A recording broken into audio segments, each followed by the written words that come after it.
করছি। তো সুন্নিরা ঈদে মিলাদুন্নবী মানে 5 ওয়াক্ত নামাজও পড়ে। ইমানদারের নামাজ আমার ব্যাখ্যাতে আমি বলি, ইমানদারের নামাজ সর্বক্ষণ ইমানদারের নামাজ আছে। 5 ওয়াক্ত একটা নিষেধাজ্ঞা দিচ্ছে, 5 ওয়াক্ত পড়া লাগবে, আপনি পড়লে সর্বক্ষণ পড়তে পারবেন। সেজন্য আমরা সুন্নিদেরকে মিথ্যা কলঙ্ক দিবেন না। আমরা এই যে রেলি করছি, কত বড় নবীর মহব্বতে করলাম, কি সুন্দর করে গাড়ি বাই গাড়ি সুন্দর করে গেছি। একটা গাছের থেকে একটা আম, একটা ফল, একটা গাছের পাতা পর্যন্ত আমরা ফিরি।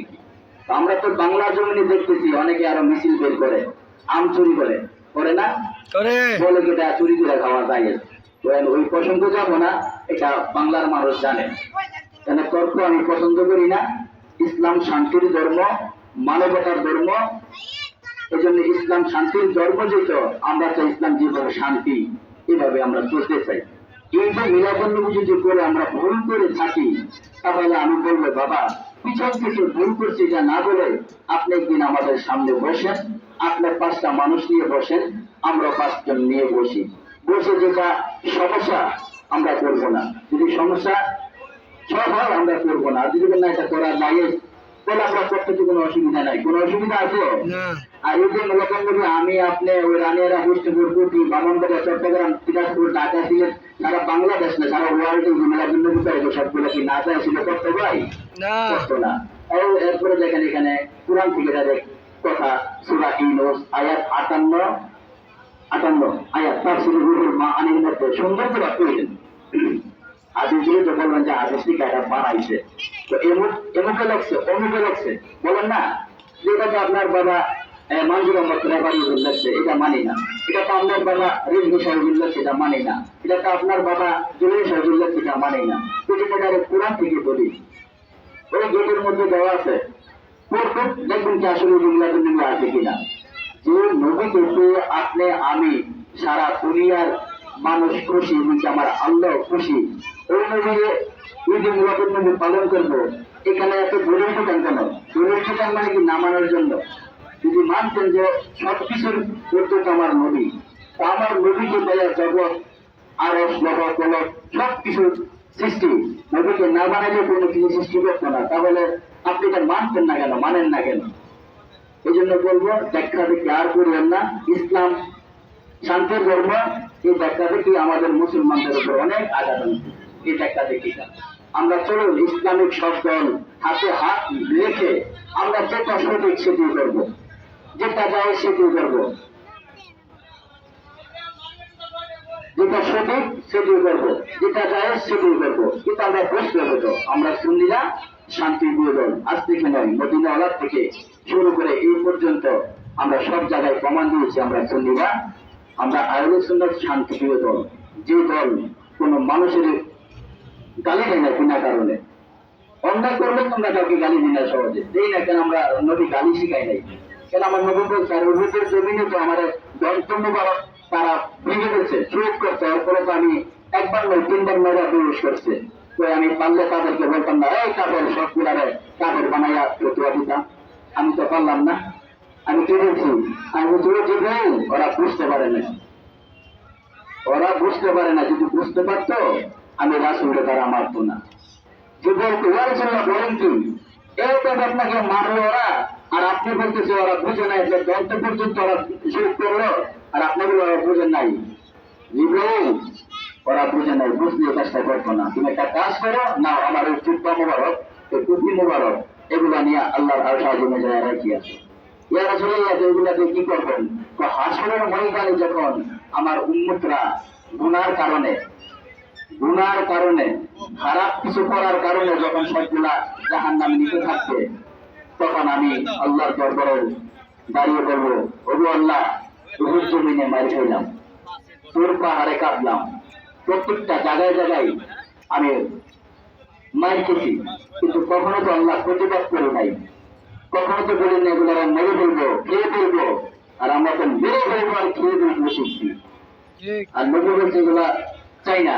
আমি ওই আমার চুব্বা মুবারক রক্ত মুবারক যে জামাগুলা জমা হয়েছে আসলে ময়দানে, ওগুলা দিয়ে আমার প্রত্যেকটা প্রেমিককে আমি জান্নাতে নিয়ে যাবো। ওই নবীকে ফলো করে ওই নবী কি করছে ওই জিনিসটা খেয়াল করেন। নবী নামাজের মুসলায় দাঁড়িয়ে গেছে, উল্টের নারী ঘুরে না ডাইলা দিচ্ছে মাথার মধ্যে। মা এসে ইয়ারে চলে না, আপনারা না উল্টের নারী ঘুরে না ডাইলা বললে আপনি কিছু বলেন না। ওরা বুঝতে পারে নাই, দেখছেন, ওরা বুঝতে পারে নাই।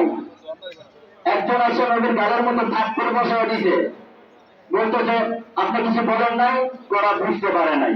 এই আদর্শ নবীর থেকে শিখেছে, নবী কি বলে আর আমরা কি বলি, বুঝতে পারে নাই। ওই খ্রিস্টান ছাত্র দিচ্ছে নবীর সাথে সাথে হাতটা ধরে গেছে, উনি মনে করছে মনে আমার মারবে না, বলতেছে ও তুমি কি তা আটটার মধ্যে ব্যথা হয়েছ, এত কিরে এত নরম গেলে আমি ফাঁক করে দিলাম, আমি বলে হাতে ব্যথা হয়েছি না, তো আপনি কি হাতে ব্যথা হয়েছেন? পরে জানেন এটা করে ও চলে গেছে বাড়িতে। আমার নবীটা কাপড় খাইয়ে আর কিছু বলে নাই, চলে গেছে বাড়িতে। যাওয়ার পরে ওই ব্যক্তিটা রাতকে চিন্তা করতেছে কি রে, কারে আমি থাপ্পড় দিলাম, কারে আমি মারলাম। ওদিকে বলতেছে তুমি হাতে ব্যথা পাইছো, হাতে ব্যথা পাইছো, আর এটা কেমন রে, এটা কেমন নবী? ইয়া রাসূলুল্লাহ বলো, কেমন নবী? নারী বুড়ি ডাইলা দিয়ে বলতেছে অভিশাপ দিব না, গানে থাপ্পড় বসাই দিল, বললে কিছু বলবো না, ঠিক না? তো ওই নবীকে আমরা যদি ফলো করে চলতে পারি, আমাদের জীবন ভালো হবে না খারাপ হবে? ভালো হবে। এই জন্য আমি বিনয় ভাবে রিকোয়েস্ট করবো, ইসলাম শান্তির ধর্ম, কথায় কথায় মানুষকে এমুক কাফের, এমুক দরবার কাফের, অমুক দরবার কাফের, এমুক দরবার কাফের, এমুক দল কাফের, এগুলা বলা বলি বন্ধ করেন। অনেক হয়েছে বাংলার জমিনে, অনেক কাফের বলারা হয়েছে, এই কাফের বলারা আস্তে আস্তে বন্ধ করেন। বন্ধ করে আপনারা একটা কাতারে আসেন, দেখবেন ইসলামের বাগানটা অনেক সুন্দর হয়ে যাবে। হবে না? এরকম করলে অনেক সুন্দর হয়ে যাবে। হাতে হাত মিলিয়ে একসাথে সবাই একটা টেবিলে বসে আলোচনা করেন, ইসলাম সুন্দর হবে।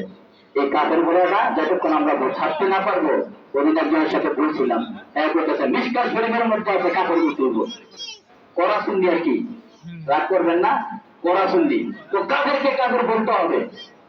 আমাকে বাইরে কাপড় তো বলতে আমি মানা করি না, কাপড় কি কাপড় তো বলতে হবে, কাপড় কি খরচটা বলা দেবো? মিসকাত শরীফে আছে, বুখারী শরীফে আছে কাপড়, আরে বলেন না, বলার বলতে হতো ধৈর্য হারা কেন, একটু আস্তে ধীরে যান না এই জিনিসটার ব্যাপারে। আর নবীর চাইতে কি আপনি বেশি বুঝে গেছেন? নবীর চাইতে কি আপনি বেশি বললি? নবীর চাইতে বেশি বুঝে? নবী বললে ঠাস করে কাপড়ে বলতে পারতো না? নবী বলেন নাই কেন? ওই নবীকে ফলো করেন না। বড় মুফতি, বড় আল্লামা, বড় সাহেব হয়ে গেছেন, হ্যাঁ, কিসে হলে কাফের, কিসে হলে কাফের। আছে মিসকাত শরীফ আছে সত্য, কিন্তু একটু ধৈর্য করেন না, তাকে একটু সুযোগ দেন না যে বাবা কি করতে চাই। আমার কথা কি খারাপ লাগতেছে? বাবা আমি কি করি আপনারা জানেন না? আমি কিন্তু কর্ম করে আবার চাই, নাকি না চুরি করি? ছাগল চোর আছে না আমরা এগুলা না, আমরা কর্ম করে আবার চাই। জঙ্গলের মধ্যে লাকড়ি কাটছে, লাকড়ি কাটটা দিনের দাবাত মানুষকে দিতে। আর আমি সাধারণ একটা কর্ম করে কি দিনের কথা যদি আমার ভিতরে থাকে, আমি যে চর্চাটা রাখতে পারি, আমি আপনাদেরকে বলতে পারি না? আপনারা আমার সাথে আসেন যে ভাই এটা ভুল বলছেন, বলতে পারেন না? না এগুলো বলবেন কেন? আমি ভুল করবো না, শিখতাম নাকি? তাহলে আরো ভুল করতে থাকবো, আপনারা বলবেন আরে বলো কেন। আপনি দেখবেন তার মুখে, তার জবানে কি দিন হয়। যদি আল্লাহ রাসূলের, আল্লাহর পক্ষে, উনিদের পক্ষে কথা বলা হয়, তাহলে আপনি গ্রহণ করতে হবে না? করতে হবে, এটা খেয়াল রাখবেন। এই জন্য সবসময় বলে রাখবেন, আল্লাহ রাসূলকে কখনো কোনো কারণে কোনো প্রকারে কষ্ট দেওয়া যাবে না। আর কথায় কথায় এমুক দরবার কাফের, এমুকে কাফের, এটা আস্তে আস্তে বন্ধ করেন। এই ডাকটা আমি বারবার এটা বলতেছি এই কারণে, এই ডাকটা এত যে খারাপ, এটা যখন বলেন ধারণা একটা অস্ত্রের মতন তার বুকের মধ্যে যাই আঘাত করে, তার বুকের মধ্যে যাতে আঘাত করে চাষ করে যেমন একটা পরিবর্তন আগুন জ্বলে যায়। এই জন্য যদি কোনো উহাদি বা কোনো জামাতি কোনো তাই দেখেন, তাদেরকে ডাকবেন, একটা বলবেন ভাই আসেন, কি আরে বল না ভাই অনেকদিন পরে দেখা হচ্ছে, একটু চা খান, চা খান, এরকম বলবেন পাইলে। এখন যদি আপনি এটা না করে যদি ওরা বললেন এমুক এমুক, তাহলে একটা মাথার মধ্যে আগুন জ্বলবি। আর ওই সমস্ত ভাইদেরকে বলবো, আপনারা যখন সুন্নি পাবেন, আহলে সুন্নাত ওয়াল জামাত কাউকে পাবেন, ডাক দিয়ে সে বলবেন ও ভাই সুন্নি বা ভাই আসেন তো চা খাই, তাহলে দুজনের মধ্যে একটা মহব্বত হবে না? আজকে কালকে বলি না ঝগড়া কদিন করবেন, একদিন তো বলবেন আরে মানুষটা এত কিছু হয়েছে, এরপর আমার ভাই ফিরে ডাক দিয়া এক কাপড় অংশ খাওয়াইছে, এটা তার বিবেকে ধরবে না?